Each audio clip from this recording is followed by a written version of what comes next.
Selamat mengikuti video pembelajaran pada mata kuliah Sejarah Kebudayaan Indonesia dengan pokok bahasan peninggalan purbakala di Lampung. Pada tahun 1957, di Lampung ditemukan komplek purbakala Pugung Raharjo.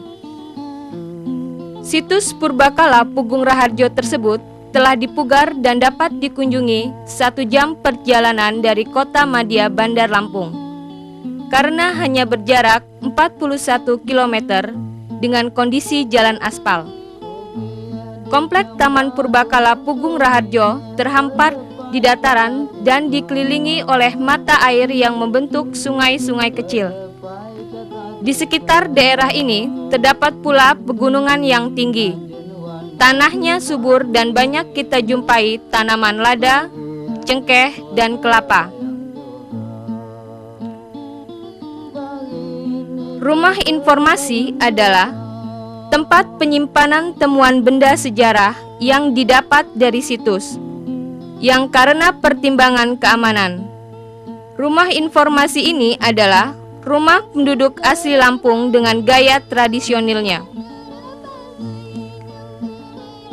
Yang dimaksud dengan benteng pada situs ini adalah merupakan gundukan tanah berbentuk melingkar, tinggi 2-3,5 meter. Sedangkan pada bagian luar, terdapat parit yang cukup dalam, berukuran 3-5 meter. Panjang benteng sebelah timur 1.200 meter, sebelah barat 300 meter. Pada beberapa bagian terdapat jalan yang menghubungkan bagian luar dan dalam benteng. Paritnya terbuat dari tanah biasa.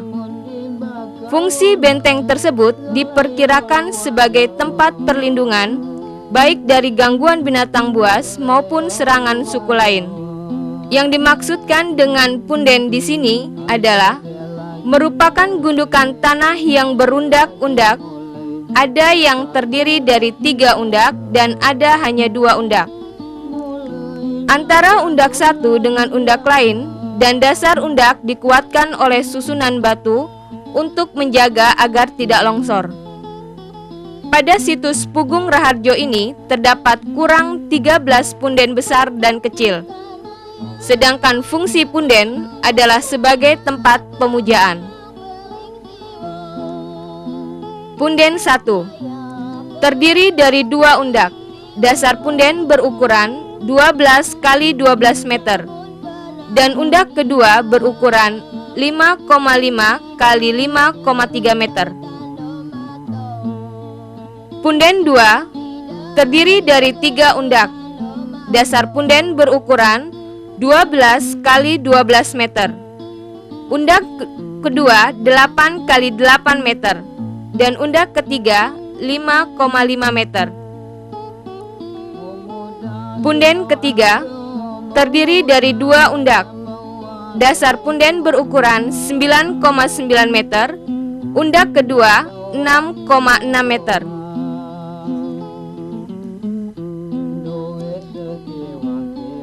Punden 4 hanya merupakan gundukan tanah setinggi 1 meter. Punden ini merupakan punden terbesar. Punden berundak ini dikelilingi parit kecil dan 4 buah jalan menuju ke dasar punden. Ukuran dasar punden 25 x 25 meter. Undak kedua 15 x 15 meter. Undak ketiga 6 x 6 meter, sedang tingginya 7 meter. Yang dimaksud dengan batu kandang atau batu mayat adalah sebutan masyarakat karena melihat bentuk batu besar itu saat ditemukan yang tersusun dalam bentuk segi 4 panjang yang menghadap timur barat. Pada bagian ujung batu-batu yang disusun segi 4 tadi, terdapat menhir kecil dalam keadaan berdiri dan disusun melingkar. Di dalam lingkaran menhir ini terdapat 2 buah batu altar besar dan kecil. Sedang bagian tengah terdapat batu bulat panjang menyerupai mayat. yang melambangkan kelaki-lakian. Ukuran batu mayat ini panjang 205 cm dengan garis tengah 40 cm. Batu seperti ini dalam istilah purbakala disebut menhir. Adapun fungsi dari bangunan ini adalah merupakan bangunan sakral untuk keperluan pemujaan arwah nenek moyang. Batu bertaku atau berlubang terbuat dari batu andesit yang berwarna hitam keabu-abuan. Pada bagian permukaan yang datar terdapat 4 buah lubang yang licin menunjukkan bekas dari dipakai. Adapun jumlah batu lubang ini yang baru diketemukan 19 buah. Sedangkan penamaan batu berlubang ini untuk membedakan dengan jenis batu dakon. Adapun fungsi utama batu berlubang ini untuk memenuhi keperluan praktis atau melumatkan sesuatu yang diperlukan. Batu bergores ini ditemukan 3 buah di sekitar 25 meter dari sumber mata air, arah barat daya. Sampai saat ini, fungsi batu ini belum diketahui secara pasti. Kita memperkirakan untuk mengasah mata tombak atau kampak. Sebagaimana kita ketahui bersama bahwa kehidupan manusia tidak terlepas dari air. Begitu juga kehidupan nenek moyang kita dalam memilih tempat, baik untuk tempat tinggal maupun tempat pemujaan. Juga selalu mempertimbangkan faktor air sebagai penunjang kehidupannya. Sumber mata air yang terdapat di situs Purbakala Pugung Raharjo ini, walaupun musim kemarau tidak pernah kering. Di sekitar mata air ini terdapat banyak batu-batuan. Di antaranya adalah batu berlubang. Sumber mata air ini terletak di sebelah timur situs. Arca ini bertipe patung tipe Polynesia. Sebutan ini sebenarnya adalah untuk menyebut patung yang bukan bergaya klasik. Adapun arca ini terbuat dari batu andesit. Dipahatkan dalam sikap duduk di atas sebuah lapik. Tinggi 99,5 cm, lebar 33 cm, dan tebal 28 cm. Sedangkan lapiknya berbentuk bundar, tanpa ornamen sedikit pun, dengan ukuran 9 cm dan garis tengah 44 cm. Patung Bodhisatwa diketemukan pada sebuah punden di situs Pugung Raharjo, sebelah timur 14 Agustus 1957, pada warga membuka lahan perladangan. Patung ini terbuat dari batu andesit yang diduga keras bersifat Buddhis. Oleh masyarakat diberi nama Putri Badariah.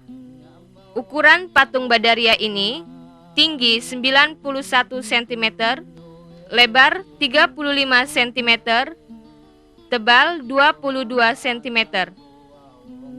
Patung ini dalam sikap duduk Wajrasana, berhiaskan lembaran-lembaran bunga lotus. Di atas lapik dengan berukuran ketebalan 18 cm, dengan garis tengah 61 cm.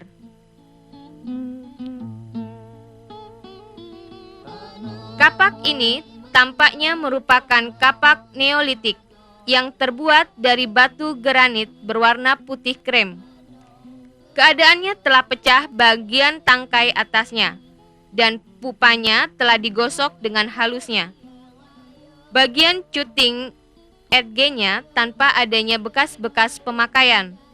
Bentuknya persis dengan kapak lonjong yang ditemukan di Indonesia kawasan timur.